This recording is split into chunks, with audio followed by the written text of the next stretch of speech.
I was wondering if you could maybe just speak to how female soldiers were treated, and if you guys think that they were under the same social pressures as maybe the male soldiers were, if they were exempted from that because they were female, or like just how this social pressures worked within females. They weren't exempt at all. And, I mean, my only experience was because I was a scout in a combat unit. We didn't have females, but when I went to the counseling sessions class in Germany, I heard some of the female soldiers talk about the pressures that they dealt with in their unit, and I'd say by far it was worse than what I dealt with. These guys were all combat arms, I believe, and didn't have females in their units. As a military policeman, we had 160 people in my company, and I would say about 60 of them were females, because at that time, a lot of females were being told military police is about the closest you'll get to a combat arms. So we had a lot of females, especially in support, in the support platoon for our company. We had medics with us, we had some cooks, we had supply. A lot of those different types of people were females, and I can say this very much so, that when 60 women are surrounded by 100 men who are away from wives or the culture of bars and women here in the United States, that the pressure for them to give in and mate up with a male or two or three throughout the year is extensive. Women were given their own rooms, and men were placed at the doors of these rooms to guard the women, to keep them safe from the males of our units.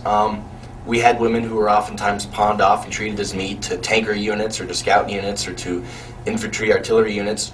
We would have girls go and willingly sleep with some men from other units so we could get water or food or soda, and they'd come back and, look what I got, guys. All I had to do was this to this guy. Women also had the added pressures of they have the ability to get pregnant. Some women took advantage of that, not all of them, but some of them knowing all I have to do is get pregnant and I can go home. So of those 60, I'd say almost half of them ended up going home before the year was over, because they got pregnant and could be sent out.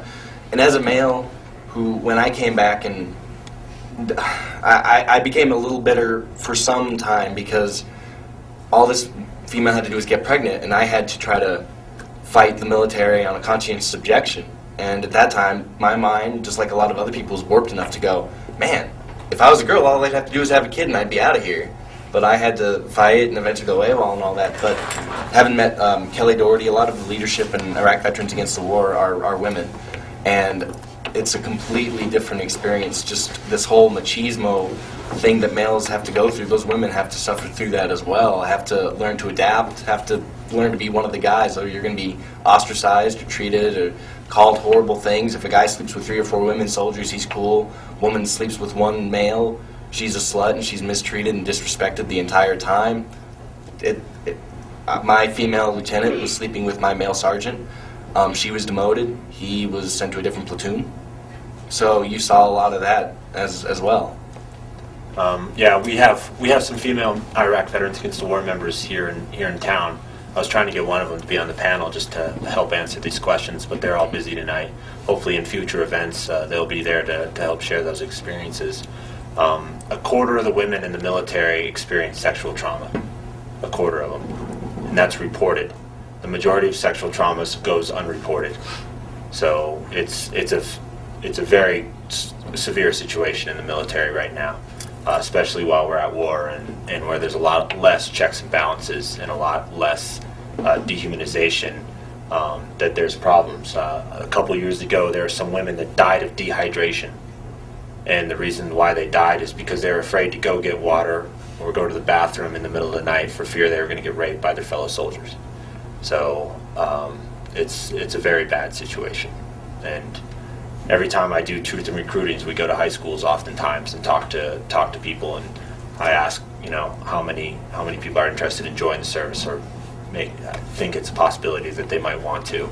And I ask the same question at the end of the thing, and I give a lot of statistics on women in the military, and almost 100% of the women aren't raising their hands by the end of the class. So yeah, I mean, we don't mean to scare women, but the culture there, a lot of women are raised in here in the United States is completely different from the military culture. And you go to the desert, and a lot of the guys aren't going to care that a woman's on her period, or that she can't carry a 50 cal or Mark 19 that weighs a lot. It's more than some of the females in our platoon, and they have to carry these rucksacks the same weight.